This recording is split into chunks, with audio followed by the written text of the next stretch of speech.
They towed my truck without warning, and that should have been the end of it. Just another annoying thing you complain about over a beer, but it wasn't. Because a month later, the same people who took it from me were begging me to give their entire parking lot back. And the craziest part is, I didn't even live in their neighborhood. So here's what happened. I got back late Sunday afternoon, sun already dipping low, that kind of tired where your bones feel heavier than your luggage. I'd been out visiting my sister a couple counties over. Nothing special, just family stuff, cheap barbecue.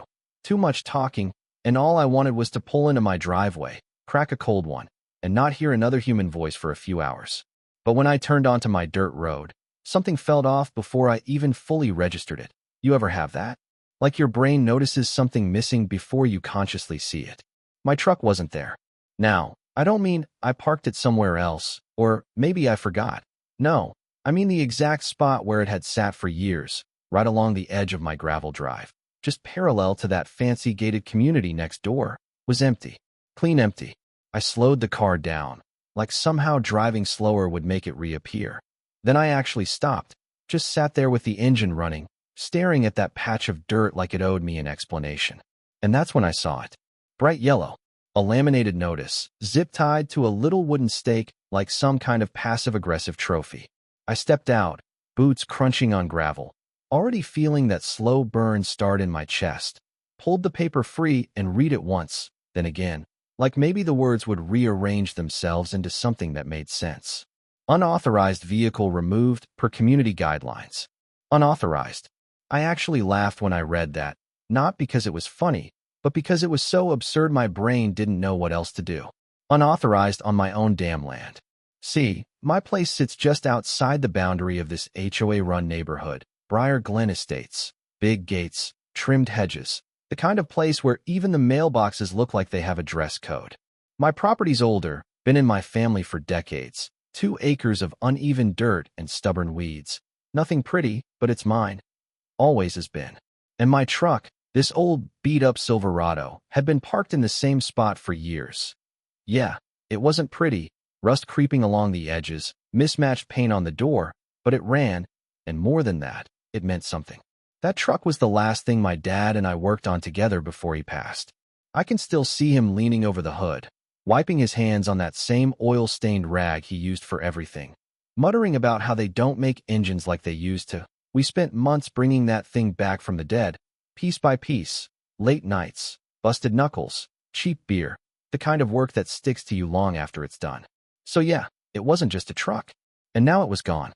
I flipped the notice over, found a number, called it right there with my hands already tightening around the phone. And after 3 rings, some bored-sounding guy picks up. Towing yard. Yeah, I said, trying to keep my voice level. You guys tow a Silverado off Ridgeview Road? Pause. Keyboard clicking. Yeah. Authorized removal. Signed order. Signed by who? Another pause, longer this time, like he already knew I wasn't going to like the answer. Property management. HOA president. Of course. I closed my eyes for a second, exhaled slow. And how much to get it back? $1,200. Cash. I actually pulled the phone away from my ear and stared at it like it had just insulted me personally, then brought it back. $1,200 for what exactly? Storage, tow, processing. He sounded like he'd said it 1,000 times. I nodded even though he couldn't see me. Right? And nobody thought to. I don't know. Knock on my door? Sir, you'd have to take that up with the HOA. Yeah, I figured. So I drove out there, paid the $1,200 cash, just like they said, and when they brought my truck around, something in me just shifted. Because they hadn't treated it like something that belonged to someone. They treated it like junk. Dust all over it. A new scrape along the side where it hadn't been before. One of the side mirrors loose like it had been knocked. I ran my hand along the hood, slow, feeling every imperfection like it was a bruise. And I could hear my dad's voice in the back of my head, not saying anything specific, just that quiet presence, like he was standing there watching how I handled it. I drove it home in silence. No radio, no phone, just the engine and my thoughts, circling the same question over and over. Who the hell did they think they were? That night, I couldn't sit still. I tried, sat on the porch with a beer, watched the sky go dark, listened to the usual nighttime sounds, crickets, distant traffic, but my mind kept drifting back to that word. Unauthorized. So I got up, walked. There's a path that runs along the edge of my property, right up against the backside of Briar Glen's clubhouse. I'd walked it 100 times before, never really paying much attention to what was on the other side of the fence. But that night I did. The lights over there were bright, almost blinding, casting everything in that clean, artificial glow. Rows of SUVs and polished sedans lined up perfectly, like they were part of a showroom display instead of a parking lot. Everything neat, everything controlled, everything exactly how they wanted it. And that's when I noticed something I'd never really thought about before. The angle of that lot. The way it cut into the land just a little too far, past where I always assumed their boundary ended. I stopped walking, leaned against the fence, squinted at the ground like I could somehow see property lines etched into the dirt, and a memory surfaced, faint at first, then sharper. My grandfather, sitting at the kitchen table years ago, talking about land deals and county agreements, half of it going over my head at the time. Something about that corner. Something about it never being sold. I stood there longer than I meant to, staring at that parking lot like it had just told me a secret, and for the first time since my truck got taken, I felt something different than anger. I felt curious, and maybe, just maybe, a little bit dangerous. I didn't sleep much that night, not because I was still mad, although yeah, that was definitely still there simmering under the surface, but because something else had taken its place, something quieter, sharper, like a puzzle piece clicking into position and refusing to let go. That memory of my grandfather wouldn't leave me alone. He wasn't a loud man, not the kind who told long stories for the sake of it, but when he talked about land, people listened, because he remembered things most folks forgot. Deals made on handshakes, lines drawn before fences ever went up. And I kept hearing him say it, clear as if he were sitting right there at the edge of my bed. That corner? We never sold that piece. County needed it temporary. That's all. So the next morning, before I could talk myself out of it, I went digging. Literally at first. Old filing cabinet in the back room, the one that smells like dust and paper and time, stuffed with folders nobody's touched in years. Deeds, tax records, survey maps, the kind of stuff you hold on to because you know it matters, even if you don't fully understand why yet. I flipped through it all, slower than I expected, because my hands weren't as steady as I thought they'd be, and then I found it. Thin, yellowed paper, edges curling just slightly, my family's name printed across the top in that old formal script. I laid it out on the table, smoothed it down with my palm, and there it was. The boundary line, clear as day, and that little corner where Briar Glen's shiny overflow parking lot now sat, was inside it. Not theirs. Never had been. I actually leaned back in my chair and just laughed. Not loud, not triumphant, just this quiet, almost disbelieving chuckle, because suddenly everything shifted. They hadn't just towed my truck. They had done it while standing on land that wasn't even theirs. Now, I'm not a lawyer. I don't walk around looking for fights, and I'm definitely not the kind of guy who spends his time trying to outsmart people with paperwork. But there's something about being pushed that flips a switch in you. And once that switch flips, you don't really get to pretend you didn't see what you saw. So I cleaned up, grabbed the deed, and drove into town. The county office sits in this old brick building that looks like it hasn't changed since the 70s, fluorescent lights buzzing overhead, linoleum floors worn down, in all the places people have stood waiting too long. I walked up to the counter, slid the paper across, and said something along the lines of, "I think there's been a mistake." The woman behind the desk, her name tag said Carol. She adjusted her glasses, gave me that polite but tired smile of someone who's seen every kind of mistake you can imagine, and started looking through the records. At first, nothing. Just clicking, scrolling, humming quietly to herself. Then she paused, tilted her head, clicked again. Well, that's interesting. Those 3 words will get your attention real fast in a place like that. She turned the screen slightly, so I could see, pointed at a map layered over newer property lines. This section right here, it's still registered under your family. There was an access agreement filed years ago, but I'm not seeing any record of a transfer of ownership. Access agreement? I asked. Temporary use, she said. Usually for development. Parking, utilities, things like that. But it doesn't change ownership unless it's followed by a sale or easement conversion. And if it's not, she shrugged, then technically, it's still yours. Technically. Funny how one word can carry so much weight. I nodded slowly, trying to keep my voice steady even though something inside me was starting to light up. And if I wanted to end that access? Now she looked at me differently. Not suspicious, exactly, just more aware. Like she could tell there was a story behind the question. You'd file a revocation. There's a process, notices, waiting period, but if the agreement was never extended or converted, you're within your rights. Within your rights. That one landed even harder.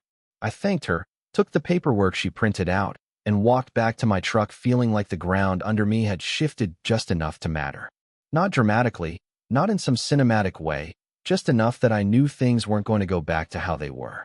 The next week moved fast, but also strangely calm, like everything had already been decided and I was just catching up to it.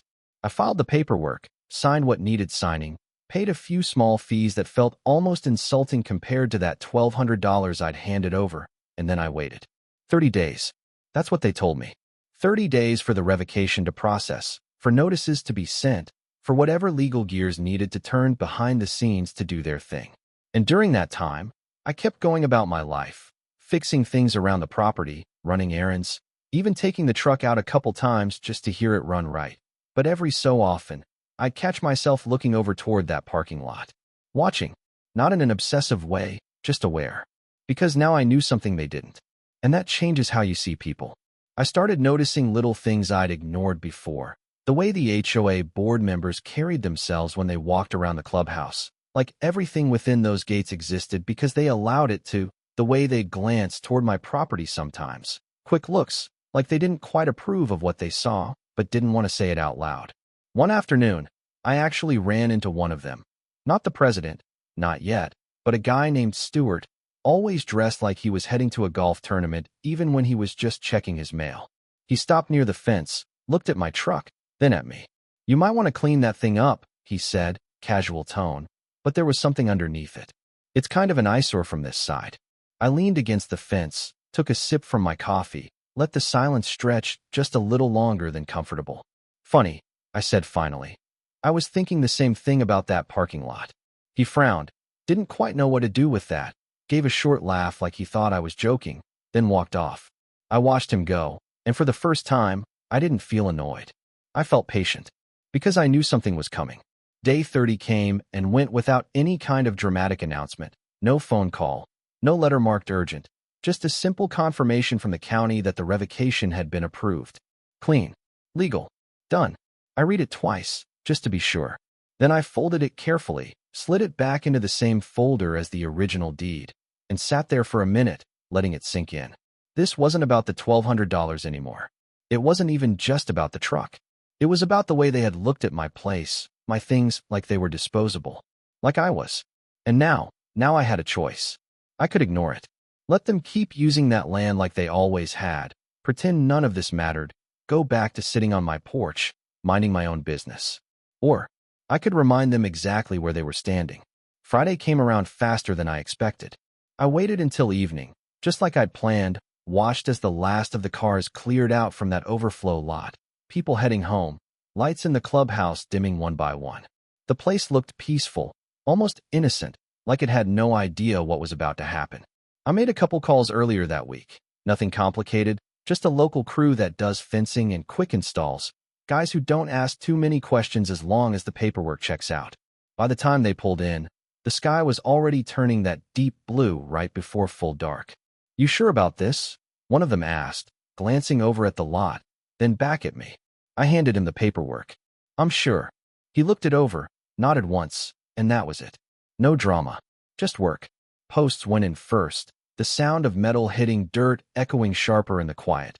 Then the chain link started going up, section by section, like a line being drawn in real time. I stood off to the side, arms crossed, watching it take shape, feeling something settle inside me with every inch of fence that went up. This wasn't anger anymore. This was balance. By the time the sun started to come up, the entire lot was wrapped. Clean lines, solid barrier, and right at the entrance, we mounted the signs. Bright red lettering, impossible to miss. Private property. No parking. Violators will be towed at owner's expense. I stepped back, looked at it all in the early morning light, and for the first time since this whole thing started, I felt calm. Really calm. Like whatever came next, I was ready for it. And it didn't take long. It started just after sunrise. Not all at once, Not some big dramatic explosion, just little cracks forming in their perfect routine. First, it was one car pulling up, slowing down at the entrance like the driver thought maybe they'd taken a wrong turn. Then another behind it. Then a third, and pretty soon you had this quiet little line forming. Engines idling, people leaning forward over their steering wheels trying to make sense of what they were seeing. And from where I stood, coffee in hand, leaning against my fence, it almost felt surreal, like I was watching someone else's problem unfold in real time. Except I knew exactly how it got there. One woman got out of her SUV, heels clicking on pavement, walked right up to the gate and grabbed it like maybe it would just open if she pulled hard enough. Then she spotted the sign, read it once, twice, and I swear you could see the moment it registered. Her shoulders tensed, her head snapped around looking for someone to blame, and for a second, our eyes actually met across the fence. I didn't wave. I just took a sip of my coffee and held her gaze a little longer than polite. By mid-morning, it was full-blown chaos, cars circling, people arguing, someone laid on their horn longer than necessary, that sharp, angry sound echoing off houses that were probably used to nothing louder than polite conversation and lawn sprinklers. The tennis courts stayed empty, brunch reservations got awkward, and all those perfectly scheduled weekend plans started slipping out of alignment one inconvenience at a time. And that's when my phone rang. Unknown number, local. I let it ring once, twice, then picked up. Yeah. There was a pause on the other end, like the person had expected a different tone, maybe more cooperative. Then a voice came through, tight, controlled, but already fraying at the edges. This is Daniel Hargrove, president of the Briar Glen Homeowners Association. Of course it was. I leaned back against the post, adjusted my grip on the phone. Morning, Daniel. Another pause. He didn't like that I used his first name. You could hear it in the way his next sentence came out sharper. I'm going to need you to explain what exactly you think you're doing. I glanced over at the lot, now effectively useless behind that fence, then back out toward the road where more cars were turning around. Looks like I'm securing my property. Silence, just for a beat, but it was heavy. Then he exhaled, long and slow, like he was trying to keep this from escalating. That land has been used by this community for over a decade. Yeah, I said, used. Not owned. That landed. You could tell. His tone shifted, less controlled now, more edge creeping in. We have an agreement with the county. You had access. I corrected, still calm, still steady. Temporary access. That's been revoked. Another silence, shorter this time, replaced quickly by something more aggressive. You can't just, I already did. I didn't raise my voice. Didn't need to. And I've got the paperwork if you'd like a copy. That's when the mask slipped a little. This is going to create significant disruption for our residents. I almost laughed at that, not out loud, but it was there.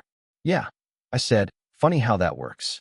He didn't respond right away, and in that gap, I could almost hear him recalculating, shifting from authority to negotiation.